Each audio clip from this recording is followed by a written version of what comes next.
and I've held the thing upside down. I'm not going to do that. I've done that joke so many times. We'll leave that out. Hello, Roy here on my channel. Roy Reads Anything. Anything including occult detective fiction, because it's Occult Detective October, reading event devised by MJ at Reading This Life. And it's an event where the idea is simply to read something from the extensive genre of the occult detective that can be anywhere from sort of classic Victorian tales to really recent stuff. Really varied. And we've got some prompts all detailed in the box, but that's for if you like prompts.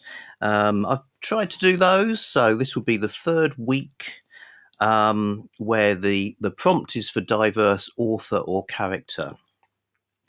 So that's what I've tried to do, and not entirely successful in that I haven't finished any books, but I thought I would do the video anyway. It's been a busy week. I've been getting back into my dissertation, which is about occult detectives, so could say that's relevant. But also I recorded a collaborative video with the brothers Hyborian and other things, so not read as much as I'd like to. But what I did, I've made two good starts. So The Big Machine by Victor LaValle, The Big Machine by Victor LaValle, which I'm reading on Kindle. Read about half of that, so this is really interesting. I read the blurb. I loved the idea of a janitor who gets summoned to a mysterious library where, with a bunch of other people, and all these characters are black, put to work researching strange paranormal events in newspapers from this huge library, but that's kind of low budget as well. So there's like refurbished computers and things like that. And then it turns into a sort of investigation type of thing. Well, that sounded like not the usual sort of stuff. And it's one of those books where I would say it's very, very good, but I can't say at the moment that I'm enjoying it. I think just me personally, I don't really always like stories where everything that's happening is mysterious. It's the way it works is it's narrated by the protagonist, so that obviously the plot's moving forward and he doesn't really know why he's been put in this situation. You know, he comes from a sort of poor background and so on. So all of that's happening at the same time. Chapter by chapter, you get some revelations from his past, like when he was brought up in a cult, for instance.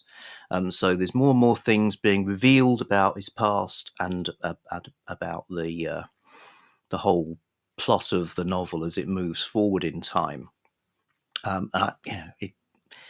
Sometimes I feel a bit like I almost think it might be slightly above my pay grade in terms of literary quality, but yeah, I will finish it. It's certainly very interesting, and I'm only like halfway through. Also made a start on Library of the Dead, T.L. Huchu, set in Edinburgh. Early days for this one. Crackles with action and wit. Love the protagonist, who's a young woman who can see ghosts. Getting the thumbs up from Dr. Jenny, who's read it. It's fantastic. So it's on our family Kindle. Did I need to buy this book? I did not. But it's a nice book. I mean, they've presented it very nicely. Yeah, I think it's a sort of, it's more dystopian. It's seems to be a sort of near future dystopia, or perhaps it's a parallel history, not sure. So really looking forward to getting more into this.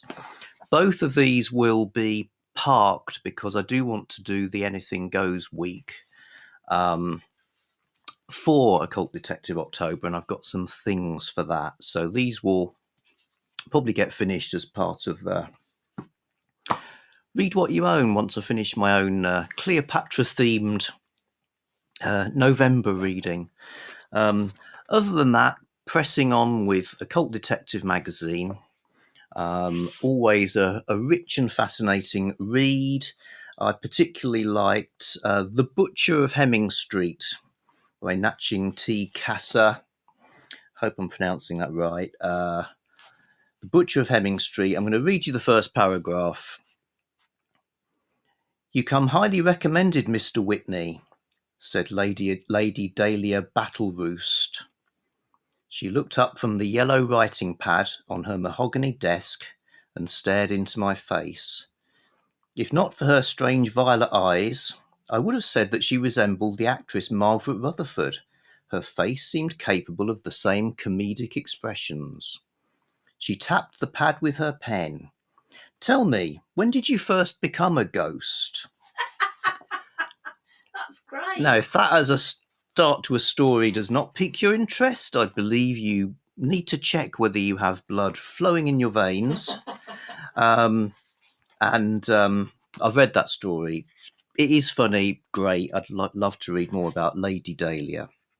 And I'm enjoying the Nature of Panic by Simon Avery as well, where the characters are doing fruit picking on a farm. One thing, grasping for a thread for the things I've read, is characters who are less privileged, So when reading the classic occult detectives, often it's the detective of independent means. They don't have to worry about money. They've got a position in society, ultimate mobility and privilege. Even a character like Harry Dresden, although he's a bit of a hard luck hero and he doesn't have money and stuff, lives a bit hand to mouth, nevertheless, he sort of lives the way he wants to live and gets away with it. So characters who are like much more on the fringes of things, janitors, young women in dystopian Edinburghs, middle-aged guys who need to work on a fruit-picking farm. That's interesting how that works out. And it's approaching, not just approaching the supernatural settings from perhaps a sort of different angle, but also reality and society itself, I suppose. Okay, that's where we're up to with Occult Detective October. Back soon with something else. Not sure when, because we've got a bit of travelling to do, but we'll jump on here when we can. We're always here for you if you're here for us. What does that mean? No, it sounds good though, doesn't it?